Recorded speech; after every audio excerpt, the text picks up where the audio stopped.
Hey guys, welcome back to my channel. If you're new here, this channel is all about my journey throughout CRNA school. Today's video is going to be a semester 2 week 4 update. If you guys are interested, let's get into the nitty gritty.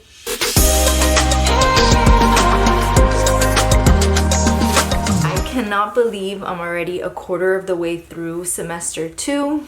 It feels like it's flying, but I've realized that I appreciate going week by week because then it doesn't feel like it's either going too fast or too slow.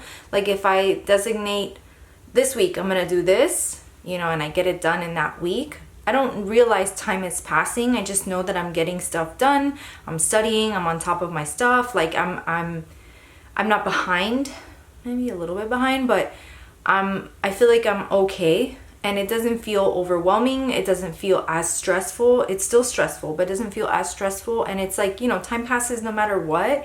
So it's just like, I guess kind of embracing the time that I'm going through and just making sure that I budget my time wisely.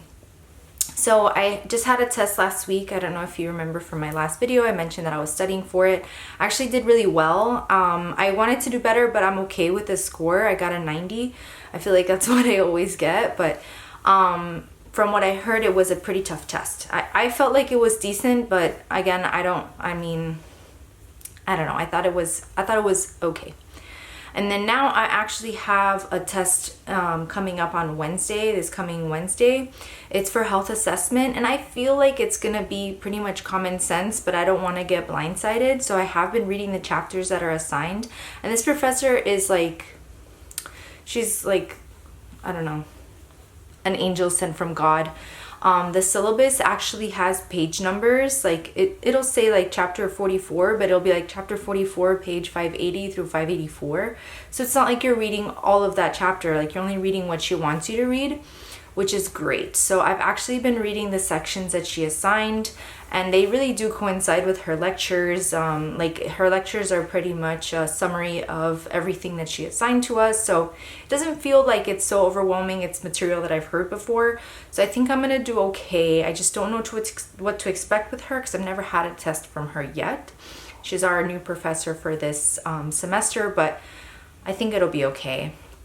And then I have the next week, I have a farm test, which I'm a little bit nervous about because it feels like I'm not learning anything, but I have to go through the book. I have to go through, and actually go over the mechanisms of each drug that they went over.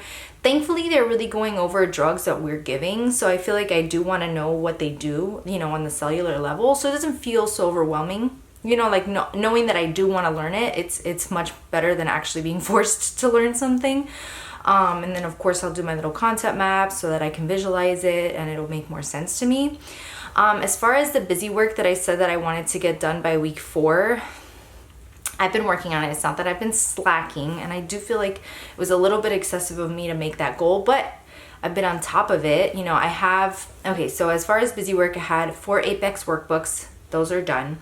I had a scholarly paper that was assigned to us later on, and it was from my patho class. And I actually picked, because the paper he wanted us to write was about a disease process within one of the systems that we're going over. I think the semester we're going cardiac, renal, and pulmonary, but this last test was cardiac. So I decided to pick a disease process within the cardiac system that we went over, which was what I picked was heart failure. So then I went in detail and went over the pathophysiology of heart failure, the treatment modalities, how to diagnose it, and then what to consider as far as anesthesia.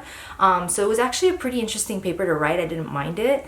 It came out to more than what was required, which is like, I don't know, going above and beyond. But I did write that paper. So I said the Apex workbooks, the scholarly paper. I do have a literature review that I have to do. It's 10 pages. I might actually get started on it now because it's like what the assignment was to go over the course objectives. This was for general principles of anesthesia, and it's a pretty broad topic to go over because she wants to cover a lot of like the basic overview of anesthesia. So the course outcomes are pretty broad. So I feel like I can go into detail about one specific thing and it'll end up being 10 pages. So thankfully, this test that we have coming up is for health assessment.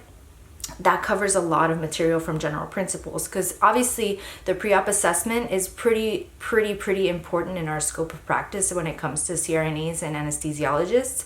You know, doing a proper pre-op assessment, it's going to tailor the anesthesia plan according to what the patient's comorbidities are and things like that. So I kind of think that it would help me if I did like an assessment type literature review, because that covers the course objective and it does help me for this test coming up on Wednesday. So I might just actually knock that out now. Like the scholarly paper that I wrote last week, it ended up being 8 pages of content, 10 pages total, and it really did help me study, and I feel like I knocked out 8 pages in like 3 hours. So I'm like, man, I could probably do it and then I'll be done with that. You know, I won't have to worry about it anymore. And it's due in semester 12, which I have week 12, and I have another assignment that I still haven't really gotten a grasp on. It's the med chart for pharmacology. Like I said, it's the first drawer of the anesthesia cart, and like it's like the medications that we would see, the mechanism of action, onset, duration, peak, all that jazz.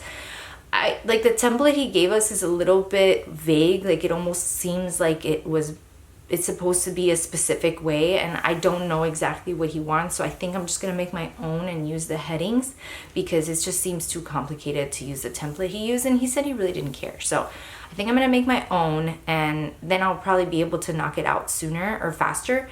But I don't want to like kill myself on it. I think what's better is to go like, so he goes over specific drugs for each week. So like their first week was barbiturates, then it was opioids, then we went over benzos and something else. But I'm like, why don't I use that opportunity to study by, you know, practicing by making the drugs into concise, like a little chart. So I'm like, okay, I could use that as my study plan and it won't be such a burden because I actually have to do that assignment. But I don't think that assignment and the literature review, I don't think I'm too stressed about. I feel like I can get those done. I just feel like I'm procrastinating now. Like I've kind of like checked out of the busy work, and that's what's gonna catch up to me. But this semester I do feel like there's a lot more free time. I said what I said. I have 5 days off in between, you know, lecture to lecture. So I feel like I can like have more time to myself. So that being said, I have a few things that I've been working on. So I have this like quilt that I'm doing. I kind of put it on hold for now because I didn't like the way it came out, and then I don't want to stress about it. Like I want it to be stress free, like a stress reliever, not a stress inducer. So I kind of left it there for now. When I have like a break that I need, like I have patience and I'm like, you know, very calm, then I'll go and I'll tackle it. But it's there sitting. So whenever I have a free chance, I go and I just kind of like, just so, you know, it's kind of cathartic. And then, so I have this obsession with orchids. People who know me know that I love orchids, and I feel like the orchids that are available to most people, like in supermarkets and like home improvement stores, are this one species. I'll put a picture of it, I think here. And they're called Phalaenopsis, and I feel like, you know, as gifts I get them, I collect them. I have like 15 of them, like maybe like 13 of them, and like, not that I'm bored of them, but I feel like I wanted something different. And like a few weeks back I got a different type of orchid. It's called a Vanda, and I have it outside in front of my house, and I like it because it's like a fan, like the orchid is bigger, so I kind of have it like as a little adorno, like a decorative piece outside in front of the house. And then I have also, this past weekend I got 3 new orchids. I splurged, and they're 3 different types. One is a dendrobium, the other one is a cattleya, and an oncidium. So I'm kind of like, I want to see if I do well as far as the care for the different species of orchids. And I have them there. I'll probably put a picture of my new ones right here. But I'm really excited about them. I feel like it's something that some people feel like they kill orchids right away, and I feel like that used to be me. But I also feel like the places that you buy like these plants from set you up for failure. Like they're set up so that they can absorb a lot of water and they don't have to be watered that often. But then once you get your orchid, you're like, oh, let me water it once a week, or like every twice a week or something like that. But what ends up happening is you waterlog the orchid and then it suffocates and then it rots. And that's what usually happens, but it's because of what it's set in, and that's why it happens. So what I've been doing is making my own like setup so that I know how much water I'm giving. I'm giving like appropriate water to air because they're epiphytic orchids or you know, epiphytes, so that I'm not overwatering, I'm not underwatering, and they have opportunity between watering, you know, and drying, so that way it's like, you know, a cycle. And that way I'm also on a schedule, so like every Monday I water them and it's like they're happy, it seems. Okay, so moving on from hobbies and things that make me happy, I've also been working out more. I've been trying to make it a routine to work out on Thursdays and Fridays, and I feel like I've been doing okay with that.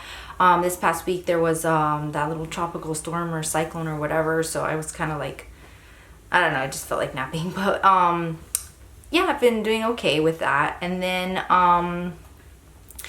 I actually managed to get in a shift this weekend, and I'm actually on call for that transport company until 7 a.m. Monday morning, so for another bunch of hours. But thankfully I haven't been called yet, and I was able to get a nap in after work.